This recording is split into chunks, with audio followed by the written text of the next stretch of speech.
Kita ke sorotan lain, saudara. Parlemen merespons posisi rupiah yang terus melemah terhadap dolar Amerika Serikat. Beberapa saran terlontar mulai dari memanfaatkan devisa hasil ekspor hingga mendorong Bank Indonesia melakukan intervensi untuk penguatan rupiah. Anggota Komisi 11 DPR fraksi Partai Golkar, Putri Komarudin, menyarankan Bank Indonesia mengoptimalkan devisa hasil ekspor sumber daya alam, sehingga kestabilan nilai rupiah bisa dibantu dari suplai valuta asing yang masuk.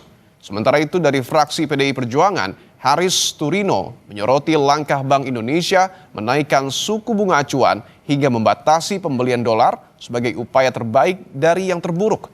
Dengan begitu, Bank Sentral akan terlihat masih menjaga independensinya.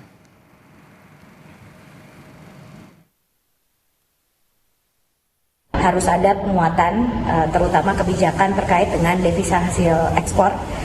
Ini harus dikelola dengan baik oleh otoritas terkait sehingga penguatan nilai tukar dolar terhadap rupiah ini bisa diantisipasi melalui kebijakan devisa hasil ekspor dari sumber daya alam, melalui suplai dari valuta asing yang bisa kita dapatkan dari situ. Tentu di dalam kondisi seperti ini, ya BI harus melakukan satu moral suasion, yaitu apa ya, desakan kuat lah para dealing room dijagain, jangan mereka melakukan transaksi ikut-ikutan, melakukan transaksi yang sifatnya spekulatif untuk menurunkan mata uang rupiah, termasuk salah satunya adalah menaikkan BI rate. Karena menaikkan BI rate ya, ini juga memberikan sinyal yang positif bahwa BI ini independen.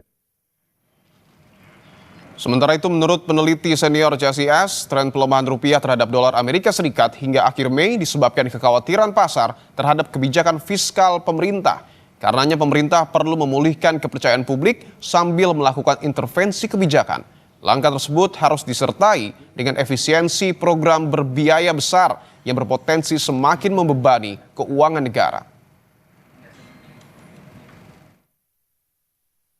Dan yang hari ini terjadi, ada juga kekhawatiran akan arah fiskal kita nih.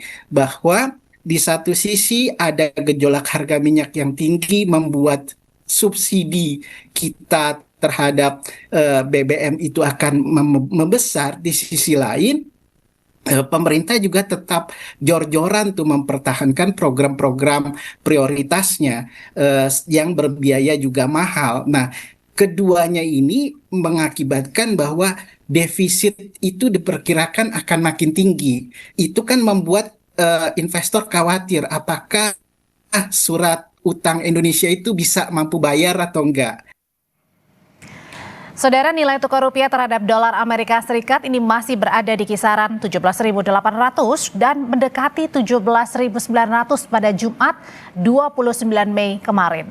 Data dari Jakarta Interbank Spot Dollar Rate atau JISDOR Bank Indonesia, nilai tukar rupiah terhadap dolar Amerika Serikat pada penutupan kemarin ini berada di level Rp17.883 terhadap dolar Amerika Serikat. Sebelumnya, rupiah ditutup di kisaran Rp17.743 pada Senin 25 Mei dan kemudian melemah ke level 17.789 pada penutupan hari Selasa 26 Mei jelang Hari Raya Idul Adha. Aksi menjual simpanan dolar kini mulai banyak dilakukan sejumlah warga sebagai reaksi atas melemahnya rupiah.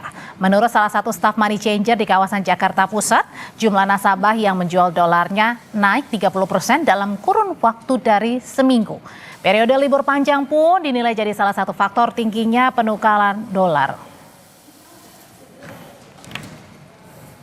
Mulai ramainya itu dari Senin kemarin ya, karena kan trafiknya dolar sekarang tinggi terus, apalagi di hari Jumat ini mungkin lagi tinggi-tingginya ya, diterimanya aja udah 17.820, sementara di hari Senin itu baru menyentuh 17.600. Jadi setelah libur Idul Adha semakin naik sampai 200 poin, sampai 30% naik. Rate-nya lagi tinggi ya, lumayan sih kan, kita ada selisih gitu kan. Nanti kalau kita lagi turun, kita bisa beli lagi gitu kan. Sekitar 13.000. 13.000. Iya, iya. Ya kalau ada selisihnya oke lumayan boleh kita beli lagi gitu kan.